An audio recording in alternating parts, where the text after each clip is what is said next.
러시아 쪽에서 보기에 트럼프의 이 제안은 해결이 아니라 동결이라는 거죠. 그리고 종식이 아니라 휴식, 일종의 휴식인 것이고 네. 푸틴도 마찬가지고요. 계속 끊임없이 주장하는 게 뭐냐면 우리가 이 전쟁을 한 목표는 영토가 아니다. 우리는 영토는 감당이 안 될 정도로 이미 많다. 전쟁의 가장 큰 목표는 우크라이나가 반러시아라고 하는 서방의 그 목표를 실현하기 위한 군사적인 무기가 더 이상 되지 않도록 우리의 가장 궁극적인 목표고, 그러기 위해서는 오늘의 플러스, 미국 대선 결과가 러우 전쟁에 미치는 영향에 대해 알아봅니다. 이문영 서울대 통합형일연구원 교수 스튜디오에 나왔습니다. 어서 오세요. 네, 안녕하세요. 예, 잘 지내셨죠? 네, 잘 지내셨죠? 바쁘실 텐데 저희가 워낙 급박하게 또 상황이 돌아가는 것 같아서 이렇게 또 모시게 됐습니다. 네. 트럼프 당선인이요, 유세 기간 내내 어떤 근거가 있는지 모르겠습니다만 본인이 당선되면 24시간 내에 러우 전쟁 끝내겠다, 이렇게 여러 차례 공언 아닌 공언을 했습니다. 영토가 아니라 평화가 더 중요하다라는 말씀을 해주신 것 같은데, 이 러우 전쟁에 대한 이 공약을 트럼프 대통령이 제시한 배경이 있을까요? 영토가 아니라 평화가 중요하다라고 얘기하는 건 사실 어떻게 보면 러시아에 좀 유리한 어떤 조건일 수 있는 거잖아요. 예. 근데 트럼프가 이렇게 러시아에 좀 우호적인 발언을 한 게 한두 번이 사실 아니거든요. 그럼요. 유세 동안에. 이제 잘 아시겠지만 예를 들면 젤렌스키 대통령이 역대 최고의 세일즈맨이다. 미국에 올 때마다 600억 불씩 받아간다. 막 이런 얘기도 하고. 예. 사실 이제 트럼프가 이렇게 좀 친푸틴적인 발언이나 친러시아적인 발언을 한 게 러시아나 푸틴이 좋아서는 아니죠. 그건 아니고, 보통 그 트럼프를 한마디로 이제 요약을 하게 되면 아메리카 퍼스트, 미국 우선주의잖아요. 거기서 나온 거라고 말씀을 드릴 수가 있을 것 같은데요. 바이든 같은 경우에는 러우 전쟁을 이제 가치의 전쟁이라고 규정을 하면서 이게 민주주의와 권위주의 또는 뭐 자유와 독재 간의 싸움이고, 네. 그러니까 가치의 편에서 문명국이라면 당연히 우크라이나 편에 서야 되지 않냐 이러면서 굉장히 전폭적인 지원을 한 거였는데요. 네. 트럼프는 가치가 아니라 이익, 국익이 중요하다. 그다음에 러시아가 아니라 중국이 중요하다. 이게 가장 큰 차별성이고요. 지금 미국의 국익에 가장 중요한 건 대중전선에 모든 자원을 집중하는 것인데, 트럼프 말을 인용하면 네. 바이든이 쓸데없이 전쟁을 부추겨서 러시아를 적으로 만들고 예. 러시아를 중국 편에 안겨줬다. 네. 그래서 결과적으로 지금 러시아, 중국, 이란, 북한이라고 하는 너무나 무시무시한 그 연대의 축이 형성이 됐다. 예. 이거는 미국의 국익에 너무나 부합하지 않는다라고 얘기를 하게 된 거죠. 예. 그런데다가 이제 트럼프 입장에선 그럼 우크라이나가 그 정도로 중요하냐? 예. 그럼 이것도 트럼프의 워딩인데요. 네. 우크라이나가 우리랑 방위 조약을 맺은 나라도 아니고 한국처럼 그렇다고 나토 동맹국도 아닌데 왜 미국이 우크라이나 전쟁에 이렇게 깊게 개입을 해야 되냐? 라고 이제 얘기를 하면서, 그러니까 트럼프의 입장은 가치가 아니라 이익, 러시아가 아니라 중국으로 라고 하는 면에서 하루라도 빨리 이 전쟁 빨리 털고 네. 종식하고 중국에 대한 뭐 견제라든가 이런 거에 집중해야 된다라고 생각하는 게 이 발언이 나온 배경이라고 말씀드릴 수가 있죠. 교수님 말씀 듣고 보니까 어떤 배경에서 그런 말을 했는지 이제 이해가 되는데요. 그러면 구체적으로 본인이 그런 배경 속에서 그런 목적을 달성하기 위해서 전쟁을 빨리 끝내겠다라는 선언 아닌 선언을 하셨는데, 방법이라고 해야 될지 로드맵이라고 해야 될지 그런 게 뭐가 네. 있을까요?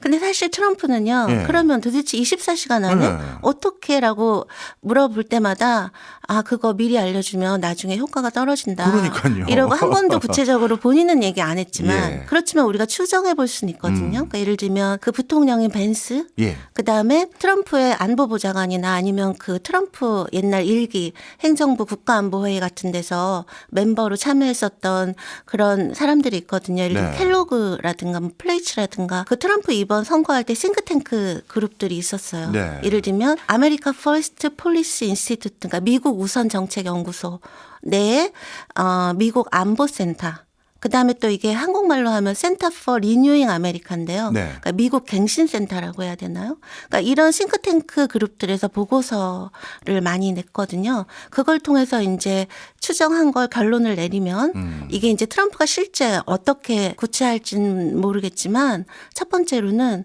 현 상태, 현 전선 에서 분쟁을 동결한다. 예. 그리고 나서 비무장지대를 설치를 한다.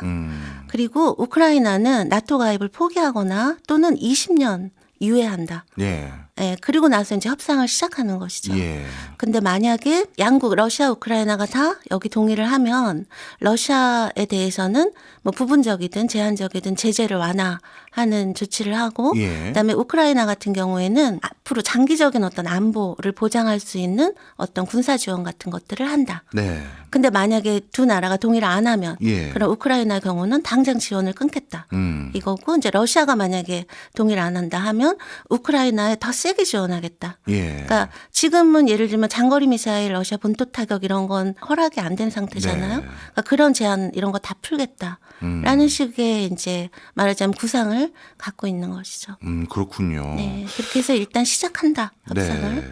제가 예전에 얼핏 기억하기로는 우크라이나가 어떻게 보면 14개 위성 국가 중에 하나로 독립했을 즈음에 그때는 핵을 본의 아니게 가진 국가가 됐었는데 지금 우크라이나 국민 입장에서는 되게 원통하겠어요. 예를 들어서 그때 그 핵을 그대로 가지고 있었으면 과연 러시아가 이렇게 쉽게 침공했을까 이런 생각도 들고 그리고 그 핵을 반환했었을 때 러시아에 돌려줬을 때 그때 분명 미국이 뭔가 위기 시에 안보적으로 도와주겠다 이렇게 약속했던 걸로 기억을 하는데 지금 이런 식으로 평화 중재안이라고 해서 땅도 띄워주게끔 만들고 나토 가입도 불허하게 하면 러시아 국민들 입장에서 미국한테 뒤통수 맞았다 생각하면서 만약에 이렇게 전쟁이 끝나면 핵을 갖고 싶은 마음도 들지 않을까요? 근데 그게 단지 추측이 아니고요. 예. 젤렌스키가 그 얘기를 직접 했어요. 아 그래요. 네, 얼마 전에 서방 국가들이 이렇게 비협조적이면 우리 자체 핵 개발할 수도 있다. 네. 그렇게 얘기하고 이제 워낙 이게 너무 파장이 컸죠. 파장이 크니까 바로 이제 그럴 정도로 절박하다는 얘기지 뭐 이렇게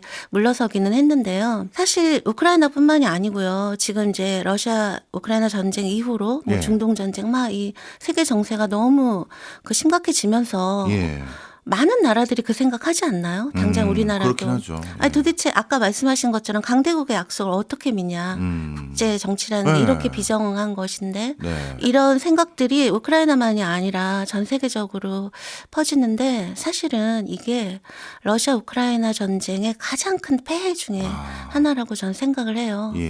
그러니까 2차 대전 후에 우리가 정말 그 참화를 겪고 세계에 최소한의 어떤 합의가 만들어졌거든요. 네. 그러니까 평화 군축, 핵 통제, 그다음에 핵 비확산에 대해서 합의가 이루어졌고 네. 물론 이제 그걸 어기는 나라들도 있지만 그렇더라도 몰래 하거나 들키면 안 했다 그러거나 뭐 변명하거나 그러니까 뭔가 이건 떳떳하지 못한 일이고 그다음에 비난받을 일이라는 거 정도에 대한 합의는 있었다는 거죠. 예.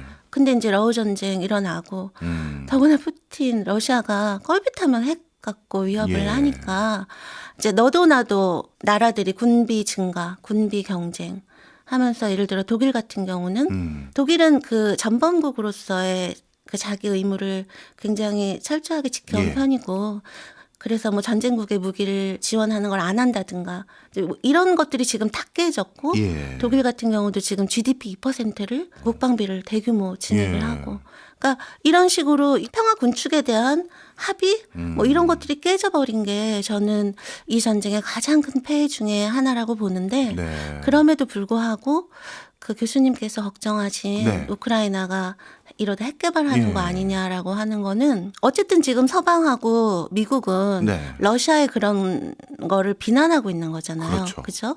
그런 상태에서 우크라이나가 서방이나 미국하고 연을 끊을 각오를 하지 않는 예. 한에는 자체 핵 개발을 하기는 좀 무리할 거라고 생각이 됩니다. 네.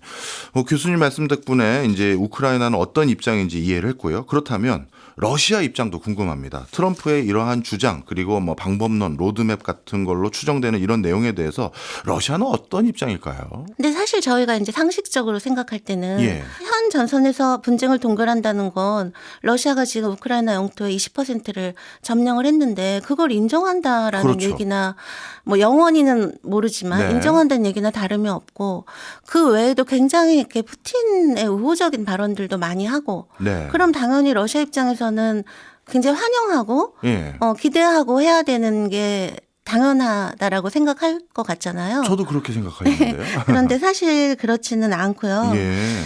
오히려 설문조사도 러시아에서 했는데 예. 국민의 한 절반 정도는 해리스가 되든 트럼프가 되든 반 러시아라는 미국의 외교 정책이 뭐가 그래 바뀌겠냐라고 생각을 하고 그게 이제 러시아 대중의 생각일 뿐만 아니라 예. 그 러시아의 주요한 정치인들 그다음에 이제 그들의 어떤 결정에 영향을 미칠 수 있는 뭐 파워 엘리트라고 할까요? 정책 전문가라고 할까요? 그런 사람들 모두 신중론, 회의론이 대세인데요. 네. 그게 왜 그러냐면 일기 트럼프 때 러시아가 너무 쓴맛을 봐서 그런 거거든요. 그래요? 네. 저는 트럼프 일기 때는 오히려 바이든 때보다 러시아와 관계가 좋았다고 생각을 했는데 그게 아닌가 보죠? 네, 전혀 그렇지 않았어요. 어떤 일이 있었습니까? 그러니까 사실은 트럼프가 이제 2016년에 선거에 나와서 17년부터 대통령 했잖아요. 네. 근데 그때도 그 유세할 때 그때 러시아하고 미국이 정말 최악의 상황이었거든요. 왜냐하면 크림반도 합병 예. 때문에 오바마하고 푸틴하고 원래 케미도 안 좋은 데다가 정말 너무 안 좋은 상황이었는데 그때 트럼프가 유세를 하면서 크림 주민들은 러시아도 좋아한다 막 이러고 크림 문제 이미 끝났다 막 이렇게 얘기하고 푸틴 리더십이 오바마보다 낫다 막 이런 발언들을 했을 뿐더러 네. 러시아하고 관계 정상화해야 된다. 라고 하는 얘기를 굉장히 자주 했거든요. 네. 근데 막상 대통령이 되고 나서 보니까 트럼프가 임기 내내 전방위 제재를 했어요. 그러니까 트럼프 임기 동안 미국이 한 대러 제재가 273건인데요. 이야.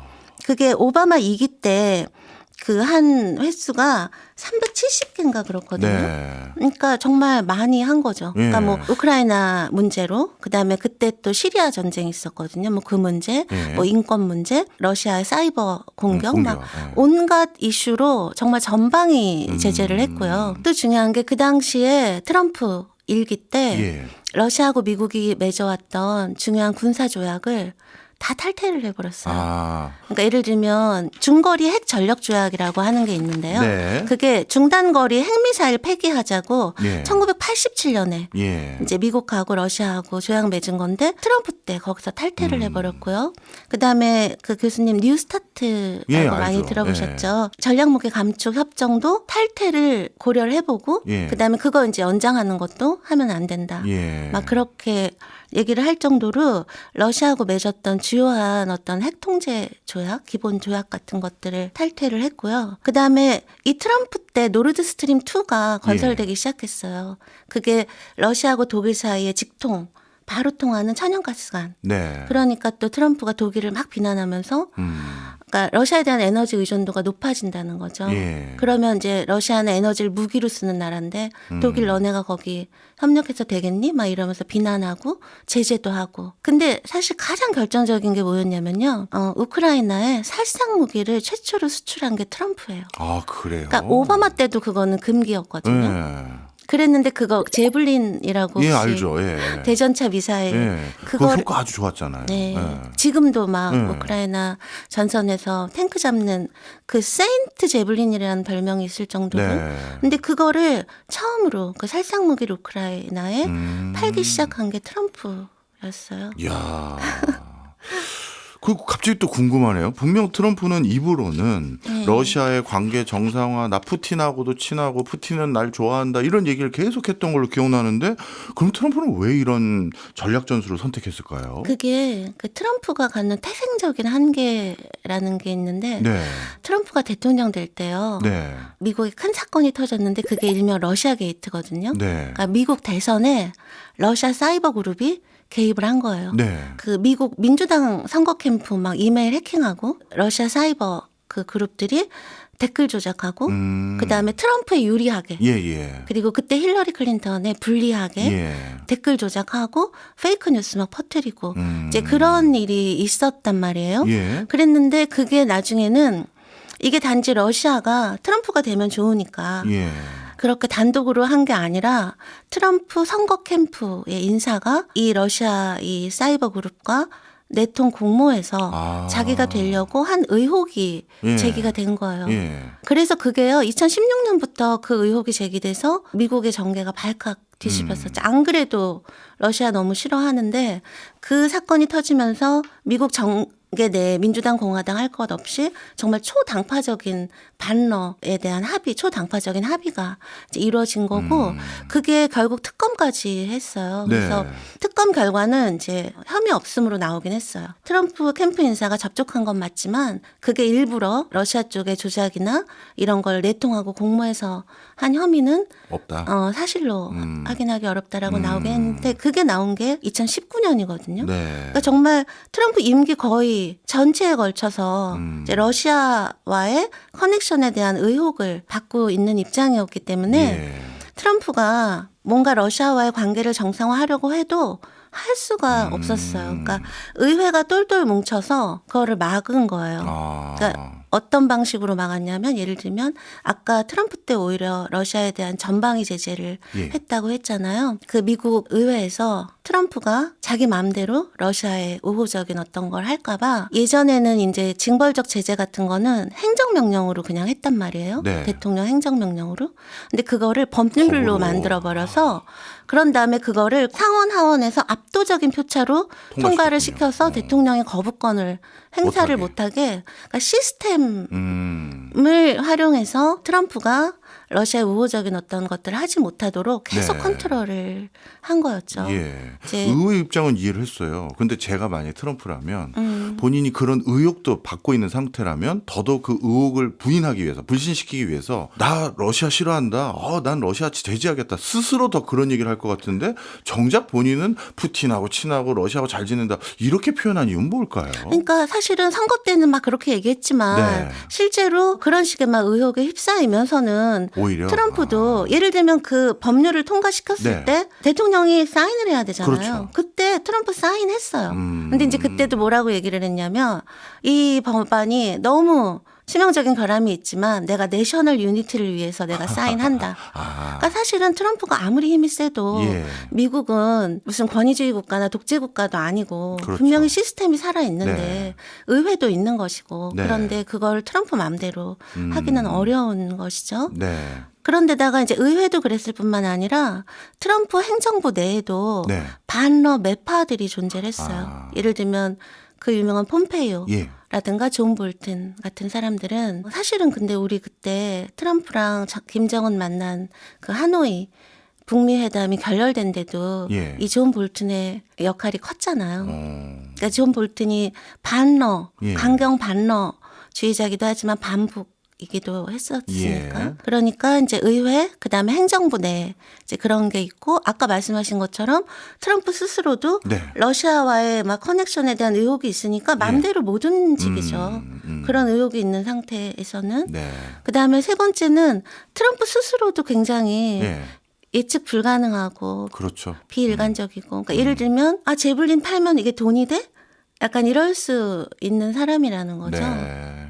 그래서 그런 면들이 이제 복합적으로 작용을 한 거죠. 네, 알겠습니다. 그러면요, 현재 트럼프는 전쟁을 종식시키겠다고 이제 구상을 다 해놓은 상태인데, 러시아는 여기에 대해서 뭐 어떤 공식적인 입장이나 이런 걸 딱 표명해놓고 드러내놓고 있는 건 아직은 없나요? 그러니까 반응들은 막 나오고 예. 있죠. 뭐 공식이라고까지 얘기할 수는 없지만, 근데 사실은 2016년에는 트럼프가 당선되고 나서 러시아가 너무 좋아했었어요. 예. 그러니까 일설에 의하면 이제 그 러시아 두마 이제 국회거든요. 거기서 회의를 하다가 트럼프 당선됐다는 얘기를 듣고 그 박수 의원들이 쳤다? 막 박수가 터져 나오고 예. 그다음에 또 러시아에 되게 유명한 방송인이 있어요. 시모니안이라고 하는 예. 여자인데 그 친푸틴으로 유명한 사람인데 그 사람은 그 일기 때 트럼프 됐다는 얘기 듣고 성조기를 들고 모스크바를 뛰어다녔다는 얘기도 예. 있어요. 그때는 이제 그랬는데 이제 쓴맛을 본 거잖아요. 예. 그죠?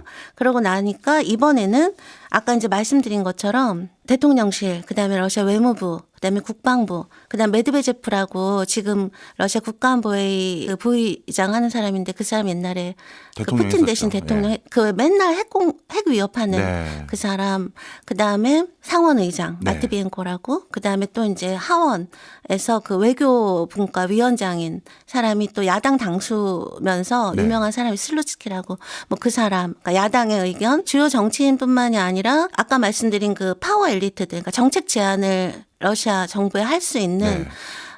예를 들면 러시아에 굉장히 유명한 국제정치학자 까라가노프라고 하는 사람이 있고요.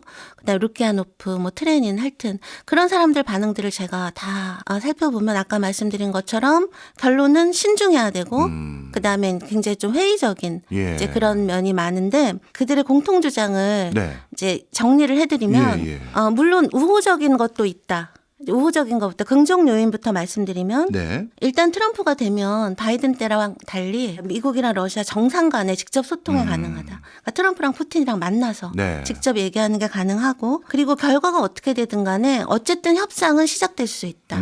라고 하는 거. 또 어쨌든 트럼프는 되면 우크라이나에 대한 지원을 뭐 축소하거나 중단하거나 할 테니까 그게 러시아에 나쁠 게 없잖아요. 그렇죠. 그 트럼프가 나토하고 관계가 썩 좋지 않죠. 예. 예전에 그 일기 때 예. 나토 탈퇴하겠다 예. 막 그렇게 얘기를 할 정도로 그래서 지금도 트럼프는 나토를 근본적으로 재조정하겠다라고 하는 생각을 갖고 있거든요. 그래서 미국의 부담을 최소화하고 예. 그다음에 유럽의 방위비 분담금을 최대화하고 미국은 정말 서포트 역할만 하고 우크라이나 문제는 유럽 문제니까 유럽이 해결해라라는 거예요. 예. 그래서 아까 왜 비무장지대를 설치하면 거기를 관리하거나 뭐 평화 유지하는 군이 필요하잖아요. 네. 그때도 트럼프 쪽에서는 미군은 안 간다는 거예요. 유럽군이 알아서 이제 하라라는 거고 또 하나 중요한 거는 나토의 추가 확장은 안 된다라고 하는 것이죠. 예. 그러니까 이런 식의 그다음에 이제 나토에 많은 나라들이 들어가고 싶어하는 이유가 5조 때문이잖아요. 네. 그러니까 내가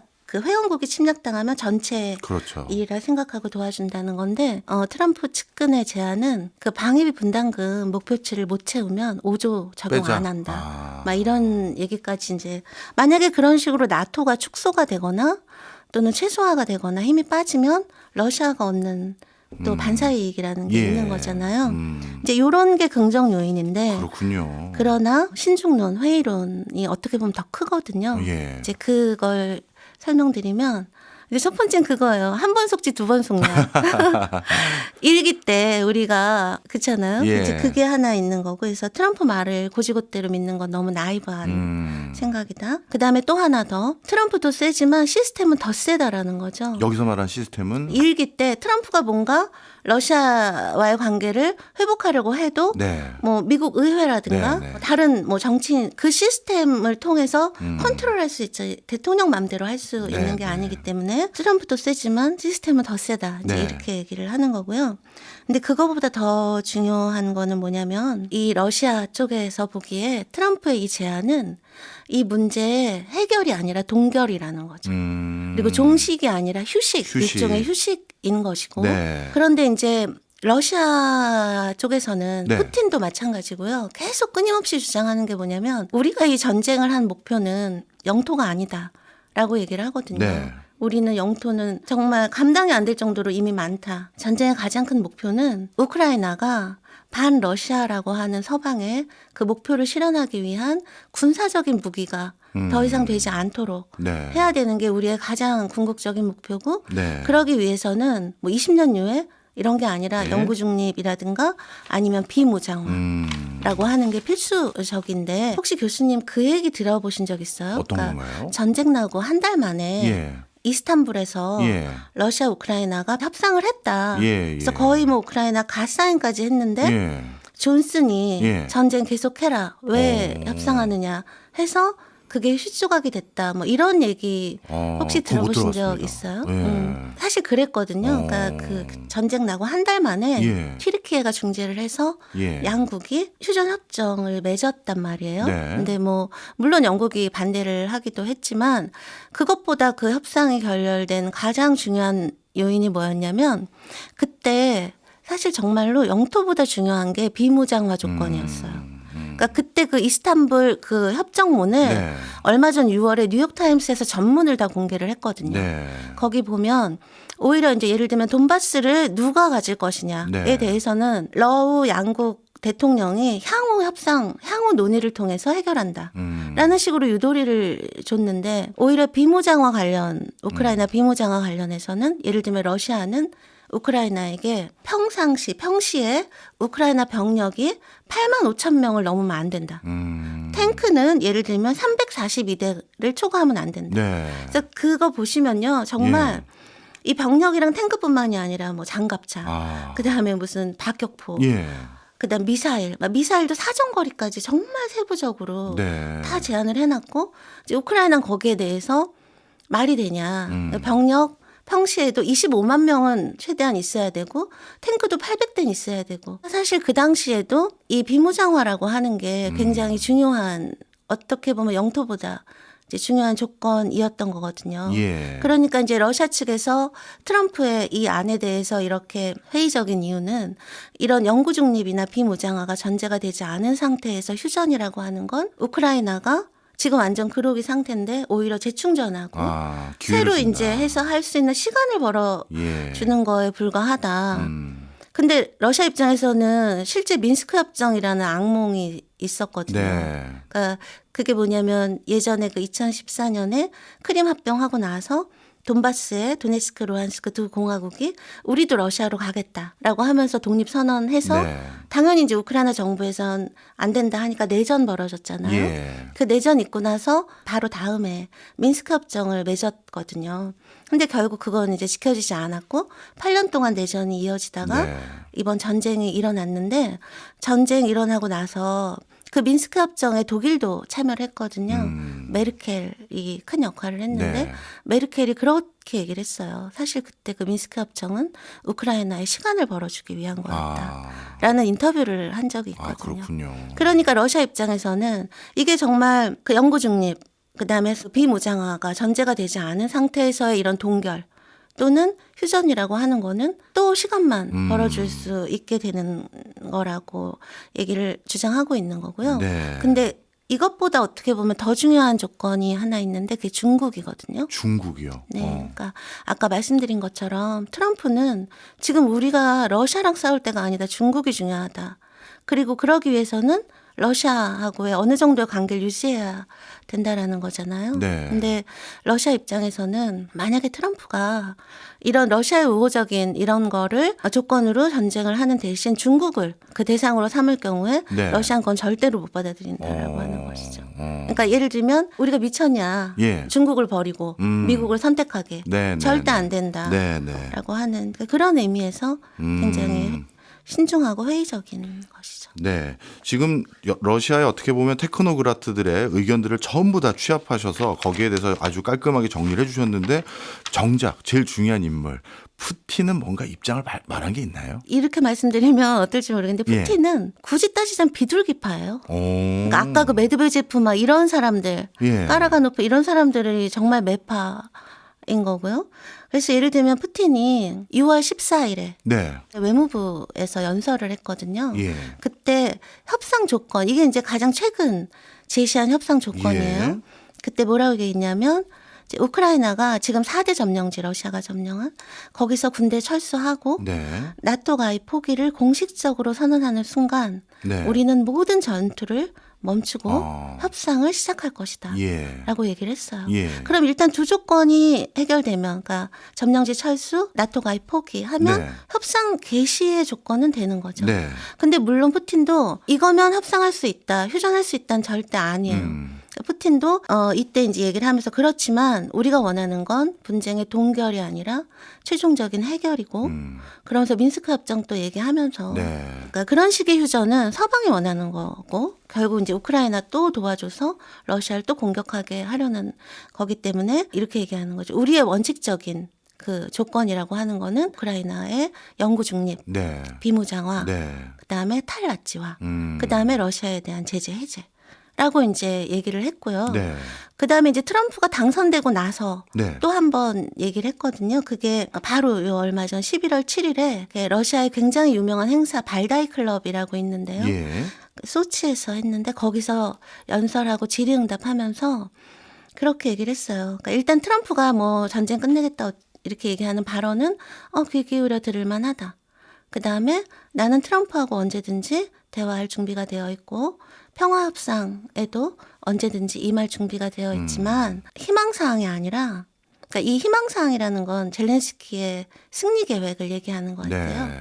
그게 아니라 현실에 기반해 지금 현재의 현실을 직시한 상태에서 평화협상이 이루어져야 된다 얘기하고 그다음에 사회자가 또 물어봤어요. 네. 만약에 트럼프가 중국에 대항해서 러시아랑 미국이 힘을 합치자 이렇게 제안하면 어떻게 할 거냐라고 네. 얘기하니까 푸틴이 말하자면 꿈도 꾸지 마라. 그런 일은 있을 수 없다. 없다. 러시아 입장에서는 정말 힘들 때 중국이 예. 도와줬고 러시아가 이렇게까지 전쟁을 유지하는 데 있어서는 뭐 중국뿐만 예. 아니라 뭐 인도 이런 글로벌 사우스의 도움이 굉장히 중요한 거고 그러니까 그런 걸 통해서 지금 러시아와 중국 사이에 지금 현재 형성되어 있는 어떤 상호 신뢰라든가 네. 협력이라든가 우정의 수준이라고 하는 건 그런 전제를 허락하지 않는다라고 이건 정말 되게 단호하게 이제 얘기를 했거든요. 네. 그런 상황인 거죠. 네. 정리를 하자면. 앞서 일부에서 이번 전쟁에서 어떻게 보면 가장 중요한 키맨 역할을 하는 미국의 입장 설명해 주셨고요. 그다음에 우크라이나는 지금 이런 상황을 어떻게 이해할 수 있는지 말씀 주셨고 지금 러시아 내부의 또 어떤 분위기 이런 걸 쭉 정리해 주셨는데요. 그렇다면 교수님 이런 내용들을 전부 다 종합해서요. 결국 트럼프가 이제 공식적으로 당선됐고 이제 취임하기 이제 앞두고 있는데 이런 상황에서 이 모든 내용을 종합했었을 때 러우 전쟁의 미래 예상 가능한 시나리오는 뭘까요? 너무 부담드리나요? 아니 그래서 제가 예. 두 가지가 가능할 것 같아요. 예. 일단 뭔가는 시작되겠다. 네, 그렇죠. 그러니까 옛날에 트럼프가 김정은을 만나자 막 이랬던 네. 것처럼 그러니까 뭔가 협상 개시는 가능할 것 같은데 지금 이제 쭉 들어보신 것처럼 그것이 정말 이제 분쟁을 종식시키는 데까지 가기에는 네. 굉장히 많은 난관이 존재할 거다. 네. 그 과정에서 이제 분쟁이 악화될 가능성도 뭐 배제할 수는 없고. 네. 그러니까 사실 이 비유가 제일 정확할 수 있을 것 예. 같아요. 그러니까 이 트럼프 2기잖아요. 트럼프 2기의 우크라이나 문제가 트럼프 1기의 북핵 문제. 아. 그 프로세스를 반복할 예. 가능성도 있다라고 하는 그 시나리오가 하나 가능하고요. 예. 이제 두 번째 시나리오는 일단 이제 아까 그 비무장화 문제가 굉장히 중요하다라고 말씀드렸잖아요. 사실은 이제 러시아가 이 전쟁을 하면서 네. 우크라이나 비무장화를 겨냥해서 소모전, 그러니까 우크라이나 병력, 무기, 예. 말하자면 이거를 뭐 씨를 말려버리겠다, 막 이런 식의 소모전 전략을 굉장히 장기적으로 지금 수행을 했고, 그래서 예. 지금 우크라이나가 병력이나 무기가 완전 고갈된 너무나 안 좋은 상황이라고 하는 거죠. 예. 그 다음에 이제 아까 말씀드린 것처럼 사실 그러니까 미국이 나토에서 빠지면요, 네. 나토가 타격이 굉장히 커요. 그렇겠죠. 왜냐하면 예를 들면 작년에도요, 예. 나토 전체 그 방위비의 65%가 미국이 돼요. 아이고. 그러니까 미국 한 나라가 예. 나머지 나토 회원국 유럽 전체랑 캐나다까지 합한 예. 나라들이 내는 돈의 2배가 넘는 거죠. 네, 그렇죠? 네. 그러니까 65% 네, 네. 정도를 미국이 되거든요. 음. 근데 만약에 여기서 빠진다라고 한다면 우크라이나의 그 전쟁 나고 나서 지금까지 미국이 우크라이나에 지원한 지원 총액이 예. 1,750억 불이에요. 근데 그 중에 이제 우크라이나 정부로 직접 간 게 한 1,000억 불 정도 되거든요. 네. 미국 다음이 독일이에요. 네.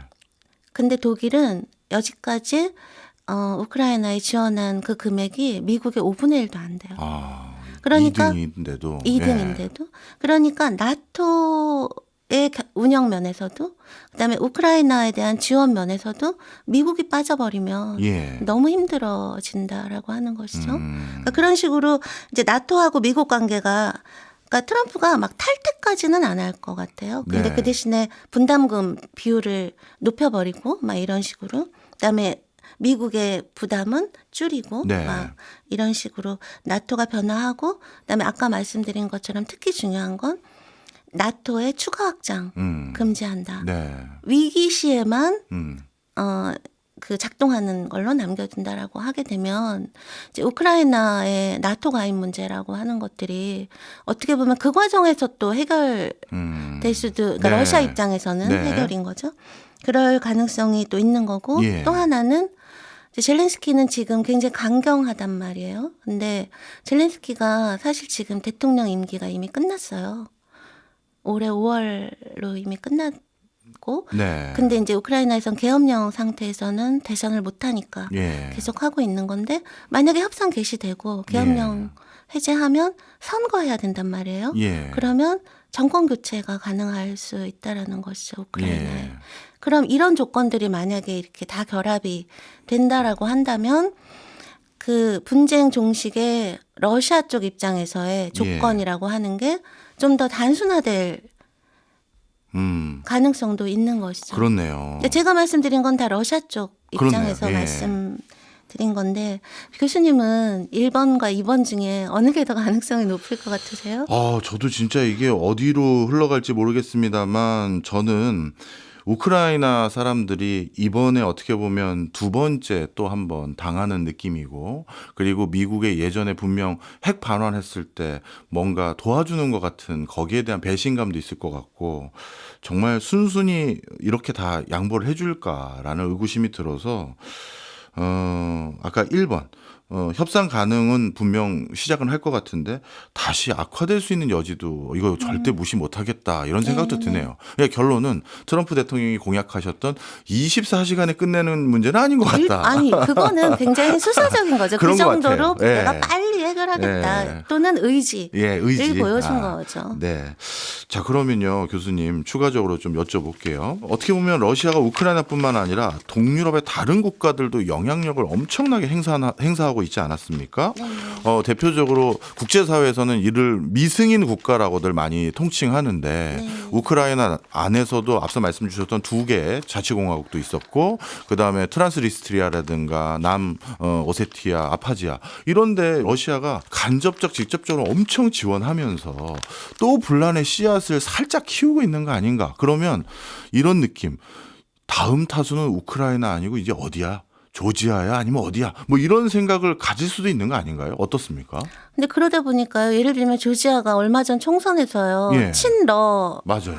가 이겼어요. 네. 그러니까 이런 거죠. 그러니까 조지아도 우크라이나를 보니까 너무 세게 하면 안 되겠다라고 하는 이제 생각이 드는 거죠. 네. 그러니까 뭐 서구적인 개혁을 하긴 하더라도 네. 어쨌든 러시아하고 관리는 어느 정도를 해야 된다라고 하는 씁쓸한 교훈이랄까요? 이제 그런 것들이 친러가 총선에서 승리를 한 그 정치권의 움직임뿐만이 아니라 예. 이제 대중들에서도 이제 그런 인식을, 게 이제 나타나기도 하는 거고요. 그 다음에 또 몰도바 아까 트란스니스트리아 예. 얘기하신 몰도바 같은 경우는 결국은 친서방 대통령이 이기긴 했어요. 예. 이기긴 했는데 압도적으로 못 이겨서 결선 투표해서 이겼고요. 예. 그다음에 무엇보다 몰도바는 그 EU 가입 관련해서 국민 투표를 했거든요. 예. 근데 간신히 이겼어요. 네. 그러니까 예전 같았으면 아마 압도적으로 EU 가입에 대한 예. 그 찬성하는 비율이 높았을 텐데 예. 이번엔 겨우 이겼거든요. 이것도 이제 이 러우 전쟁의 파장 같은 거일 수 있는 것이죠. 네. 근데 단지 이제 그런 건 있는 것 같아요. 그러니까 젤렌스키도 항상 얘기하는 게 그거잖아요. 우크라이나가 우리만의 일이 아니다. 예. 폴란드도 우크라이나처럼 될 수 있고 발트 3국도 우크라이나처럼 네. 될 수 있고 이거는 유럽의 문제니까 남의 일이라고 생각하지 말고 도와줘야 된다 이제라고 예. 얘기를 하기는 하는데 러시아가 그렇게까지 할 저는 능력이 없다라고 생각돼요. 능력이. 네, 그리고 의지도 없고. 그 이 전쟁 지켜보시면 푸틴이 처음 전쟁 침공을 할 때 최소 목표로 얘기한 게 돈바스 해방이었는데 네. 지금 3년이 지나도록 그 돈바스 중에 도네스크, 루안스크 중에 도네스크는 아직도 60%밖에 점령을 못했어요. 그렇네요. 근데 무슨 우크라이나 전체를 점령을 하고 무슨 폴란드를 또 하고 그렇게 하겠어요. 그러니까 일단 저는 그럴 능력이 안 된다고 생각하고 예. 또 그럴 의지도 없다라고 생각이 되는 게 이제 푸틴이 계속 우리의 이 전쟁의 목표는 영토가 아니다라고 해도 사람들이 좀 믿지를 않는데 그럼에도 불구하고 그 말을 100% 부정할 수는 없는 게 네. 제가 이제 자주 듣는 예인데요. 아까 교수님도 말씀하셨지만 그 돈바스가 우크라이나에서 독립해서 러시아로 갈래요 한 게 2014년이었거든요. 그렇죠. 그러면서 그 돈바스 분리공화국의 지도자들이 푸틴한테 계속 합병해달라고 예. 얘기를 했는데도 푸틴이 8년 동안 합병은커녕 독립도 인정을 안 했단 예. 말이에요. 우크라이나 내에서 그 민스크 합청에 따라서 외교적으로 해결하라고. 근데 만약에 정말 푸틴이 오로지 영토가 목적인 사람이면 그렇게 얘기하는데 뭐 땡큐 하면서 받으면 되는 거잖아요. 네네. 그러지 않은 거에는 자기 능력에 대한 그 객관적인 판단이. 객관적인 판단도 있는 것이고 항상 네. 과대팽창할 때 몰락하는 거잖아요. 그렇죠.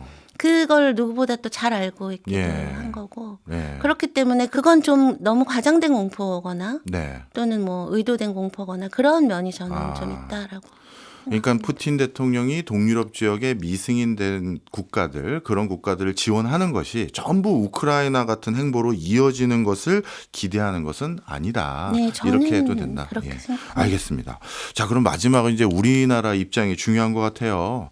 이 러우 전쟁 트럼프 대통령이 당선되기 전에만 하더라도 북한이 이제 파병하는 게 보여지니까 우리 정부에서도 그럼 우리도 뭐 무기라도 줘야 되는 거 아니냐 논의를 해봐야 되는 거 아니냐 이런 분위기까지 갔었는데 지금 뭐 트럼프 대통령은 뭐 빨리 끝내려는 의도도 보이고요. 그렇다면 우리는 이제 러우 전쟁을 포함해서 미국의 외교 노선 그리고 러시아하고도 한때 잘 지내려고 애 많이 썼는데 어떻게 해야 됩니까? 그러니까 이미 이제 교수님 말씀하신 거에 답이 있는 건데요. 아까 그 트럼프의 핵심이 그거라고 했잖아요. 가치가 아니라 이익. 네. 그다음에 러시아가 아니라 중국. 네. 이게 정말 그 트럼프 외교 전략의 핵심이거든요. 네. 경제도 마찬가지고. 그런데 사실 이제 바이든 정부에서는 우리 정부도 어떤 면에서는 더 공격적으로 가치 외교에 올인을 했잖아요. 네. 근데 그걸 조정할 필요는 이제 당연히 있는 것이고, 그다음에 그 북한군. 근데 그거는 이미 우리 정부가 약간 바뀐 것 같은 느낌도 드는 게요. 네. 바로 어저께 미국 국무부에서 쿠르스크에 북한군이 있을 뿐만 아니라 예. 전투에 참가하고 있다. 라고 얘기를 했단 말이에요. 예. 그다음에 우리나라 국정원도 그거 맞다라고 얘기를 했는데 제가 이제 들어오기 전까지 확인한 거로는 오히려 우리나라 지금 국방부하고 외무부에서는 지금 신중하게 확인 중이다라고 얘기를 했단 말이죠. 예. 그러니까 사실 이제 트럼프는 어떻게 보면 미국은 우리 이 러우 전쟁은 사실상 러시아랑 미국이 싸우는 예. 건데 미국도 트럼프도 끝내겠다고 하는데 우리가 그렇죠. 그런 것도 있는 데다가 예.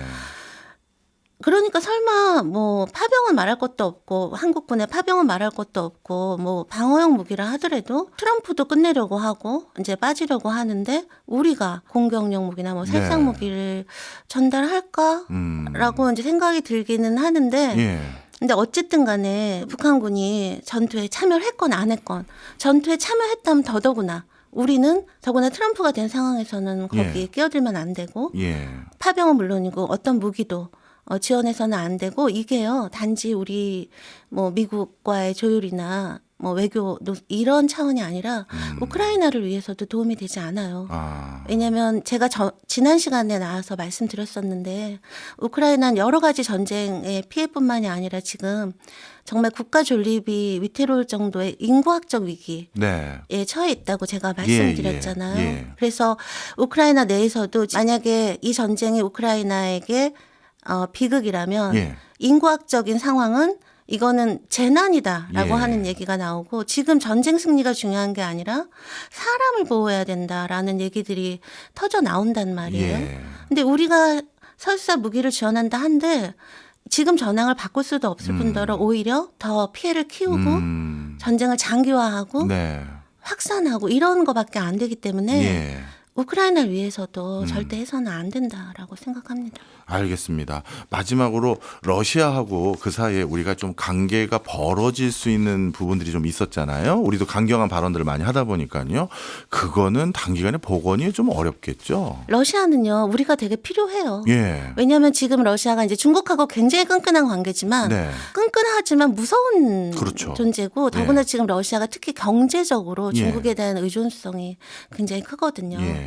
그건 되게 위험한 거잖아요. 그럴 때 가장 이상적인 해독제가 한국이에요. 그렇네요. 그러니까 한국은 이 전쟁 전에 한국 자동차가 러시아 자동차 시장 1위, 그다음에 핸드폰도 1위, 가전제품 1위 막 이랬었단 말이에요. 네, 맞아요. 그런데다가 한국은 하나도 안 위험하잖아요. 그러니까 러시아 입장에서는 한국 정부가 어쩌면 이게 전쟁이 빨리 해결되면 이제 러시아도 전후복구 뭐 이런 게 필요하고 정상화에서는 어쩌면 한국의 도움이 훨씬 더 중요하죠. 그렇기 때문에 저는 러시아가 아쉬운 면이 있기 때문에 우리가 레드라인만 넘지 않는다고 한다면 시간은 좀 걸리겠지만 관계를 정상화할 수 있는 가능성은 전 여전히 남아있다고 생각하고 네.